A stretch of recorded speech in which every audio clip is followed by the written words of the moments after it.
If you start with what are you actually trying to do and optimize for that, form will fall out of it. We're building a gorgeous, hackable, ergonomic keyboard. You spend a huge part of your life in front of a keyboard. If you're going to spend all of that time using something, why not make it the best tool you possibly can? People in cafes started asking me where they could buy this keyboard, where they could buy my prototype. And that was when things started to snowball.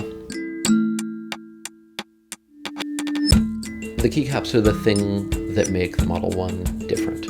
In some ways, it's like the soul of our product. There's a physical connection between that part of the keyboard and the person who's using it. The early versions of the keycaps were not all that pretty. They didn't feel all that right. Autodesk showed up. One of the things that seemed most plausible was Fusion 360. As a small business, there's this tension because everyone else is making hundreds of millions of units of them a year. Other keyboard manufacturers, they think we're crazy. With very limited exceptions, you have to be at a scale of making millions of units before you're going to think about making your own keycaps. It makes such a difference in how the keyboard feels. We have to try.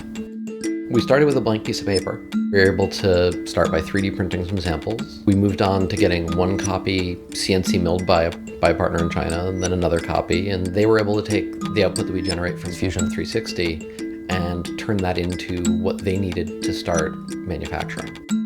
There's room in the world for someone really making a high quality product that just isn't being met in the market very well right now.